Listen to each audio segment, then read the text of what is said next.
প্রিয় শিক্ষার্থী, আসসালামু আলাইকুম। সবাইকে স্বাগতম ইবিডিতে। আমি মোহাম্মদ আশিকুর রহমান সাগর আছি তোমাদের সাথে আইসিটি ক্লাসে। আমরা আজকে এইচএসসি আইসিটির খুব গুরুত্বপূর্ণ একটা অধ্যায়, অর্থাৎ 3 নম্বর অধ্যায় দ্বিতীয় অংশ নিয়ে শুরু করতে চাচ্ছি। বিশেষত যারা বিজ্ঞান বিভাগের স্টুডেন্ট তাদের জন্য এই ক্লাসটা আরও গুরুত্বপূর্ণ হতে যাচ্ছে, কারণ তোমরা হয়তো অনেকে জানো যে এইচএসসি আইসিটি 3 নম্বর অধ্যায় যে দ্বিতীয় অংশটুকু রয়েছে সেটি হচ্ছে সম্পূর্ণভাবে ফিজিক্স সেকেন্ড পার্ট চ্যাপ্টার 10 হুবহু কপি টু পেস্ট। তো আশা করি একাডেমিক এবং অ্যাডমিশনের ইভেনচুয়ালি জব সেক্টরের জন্য এই ক্লাসগুলো তোমাদের জন্য গুরুত্বপূর্ণ হতে যাচ্ছে। সো প্লিজ আমরা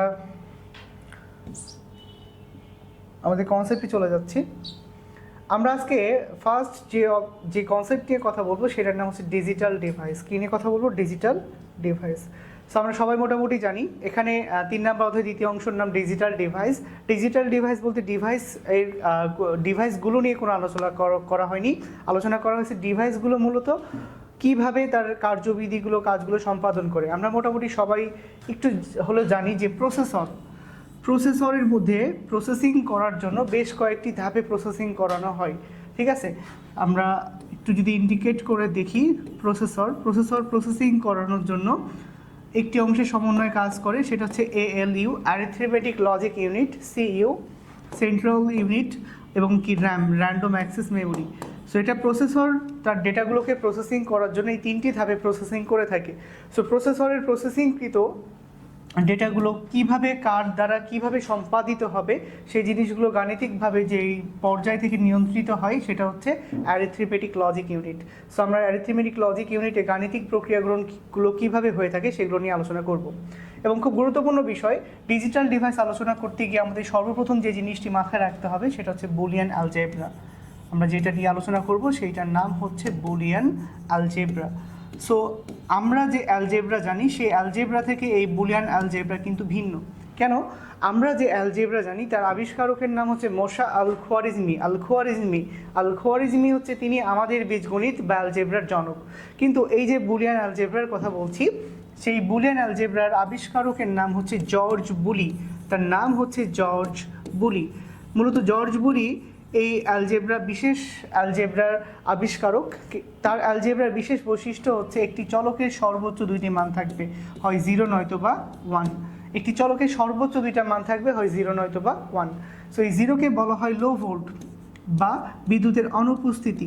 0কে বলা হয় লো ভোল্ট বা বিদ্যুতের অনুপস্থিতি। যদি কোনো পরিবাহীতে বিদ্যুৎ অনুপস্থিত থাকে তাহলে সেই ক্ষেত্রে তাকে লো ভোল্ট বা 0 বলা হয়। আর 1 বলতে সত্য বা ট্রু বলা হয়, একে বলা হয় হাই ভোল্ট বা ট্রু বলা হয় বা সত্য বলা হয়। সো এটার দ্বারা মূলত বোঝানো হয় বিদ্যুতের উপস্থিতি। সো এখান থেকে একটা এমসিকিউ বোর্ড কোশ্চিনে একটা এমসিকিউ এসেছিলো, লো ভোল্টের একটা মাত্রা আছে। কোনো বর্তনীতে যদি বিভব পার্থক্য 0 ভোল্ট থেকে 0.8 ভোল্ট হয়ে থাকে, 0 ভোল্ট থেকে 0.8 ভোল্ট হয়ে থাকে তাহলে তাকে বলা হয় লো ভোল্ট। আর কোনো বর্তনীতে বিভব পার্থক্য যদি হয় 2 ভোল্ট থেকে 5 ভোল্ট তাহলে তাকে বলা হয় হাই ভোল্ট। সো একটা লো ভোল্টের মাত্রা, একটা হচ্ছে কি হাই ভোল্টের মাত্রা। সো প্লিজ আমরা যে অধ্যায় নিয়ে আলোচনা করছি ডিজিটাল ডিভাইসে জানার জন্য সর্বপ্রথম যেটা আমাদেরকে স্পষ্টভাবে জানতে হবে সেটা হচ্ছে বুলিয়ান অ্যালজেব্রা। এবং বুলিয়ান অ্যালজেব্রা একটা চলকের মান সর্বোচ্চ 2টা হতে পারবে, 0 অথবা 1। কিন্তু আমরা যে ছোটোকালে মোশা আল-খোয়ারিজমির যে অ্যালজেব্রা ব্যবহার করেছি সেই অ্যালজেব্রা আমরা দেখেছি একটা চলকের মান যে কোনো বাস্তব সংখ্যা হতে পারে, মূলদ অথবা অমূলদ। কিন্তু জর্জ বুলির যে আবিষ্কৃত অ্যালজেব্রা রয়েছে সেখানে যে কোনো ভ্যালু ব্যবহার করা যাবে না, হয় 0 ব্যবহার করতে হবে নয়তো বা কী ব্যবহার করতে হবে, 1। তো এই হচ্ছে বুলিয়ান অ্যালজেব্রার কনসেপ্ট। বুলিয়ান অ্যালজেব্রার সর্বপ্রথম যে টপিকটা নিয়ে আমরা আলোচনা করব, আমাদের টপিক নাম্বার 1 সেটা হচ্ছে কি লজিক গেট। টপিক নাম্বার 1 হচ্ছে লজিক গেট। এটা হচ্ছে আমাদের first topic 1 is logic gate. ঠিক আছে, এই লজিক গেট দ্বারাই মূলত বোঝানো যায় প্রসেসর তার প্রসেসিং করার ক্ষেত্রে গাণিতিক কার্যগুলো কিভাবে সম্পাদন করে থাকে। সো আমরা এখানে সবাই দেখতে পাচ্ছি লজিক গেট মূলত 2 প্রকার, একটা হচ্ছে মৌলিক এবং অপরটি হচ্ছে যৌগিক। মৌলিক মানে যার হচ্ছে স্বতন্ত্র একটা বৈশিষ্ট্য রয়েছে। মৌলিক গেট 3টি, NOT gate, OR gate, AND gate. এই 3টা গেটকে বলা হয় মৌলিক গেট। আমরা নট বলতে অনেকে নাম বুঝে থাকি, বাট নট মানে হচ্ছে পূরক। নট বলতে কি বোঝানো হয়?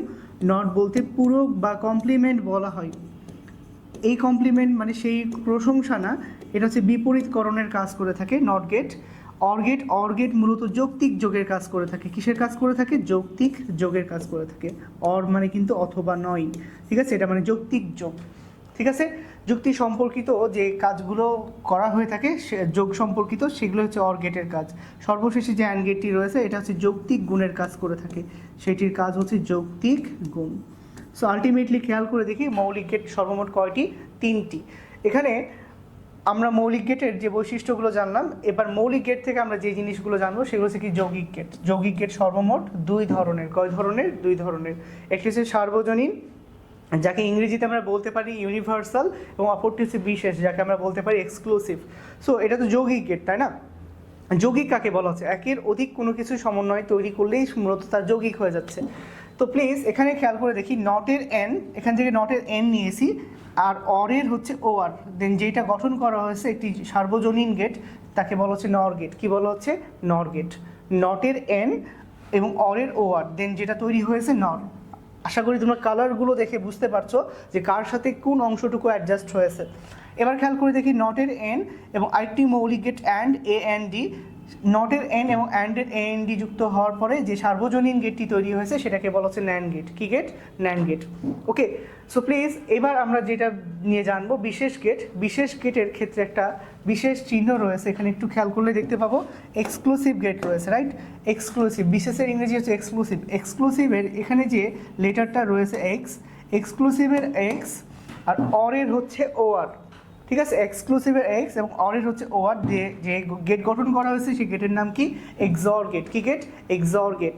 আবারও খেয়াল করে দেখি এক্সঅর গেটের সাথে এক্সক্লুসিভের এক্স, অরের ও আর, আর এর সাথে একটা নট গেট সংযুক্ত হয়েছে, দেন যে গেট তৈরি হয়েছে সেই গেটকে বলা হচ্ছে বিশেষ গেট বা এক্সক্লুসিভ গেট। তো এই হচ্ছে গেটগুলোর পরিচিতি। আমরা এখানে খেয়াল করলে দেখতে পাচ্ছি সার্বজনীন গেট সর্বমোট কয়টি? 2টি। বিশেষ গেট সর্বমোট কয়টি? 2টি। ওভারঅল যদি বলি যৌগিক গেট কয়টি? যৌগিক গেট কিন্তু 2টি 4টি, তাই না? আচ্ছা, আর মৌলিক গেট কয়টি? মৌলিক গেট হচ্ছে 3টি। মৌলিক গেট 3টি। এই গেটগুলোর নাম মনে রাখা খুব গুরুত্বপূর্ণ। সো আমরা সর্বমোট মৌলিক গেট 3টি পেলাম, সার্বজনীন গেট 2টি, বিশেষ গেট 2টি। তাহলে আমরা ওভারঅল যেটা জানতে পারছি সেটা হচ্ছে লজিক গেট সর্বমোট 7টি। কয়টি? 7টি। সো আশা করি তোমাদের বুঝতে সমস্যা হওয়ার কথা না। এবার আমরা পরবর্তী অংশে চলে যাচ্ছি।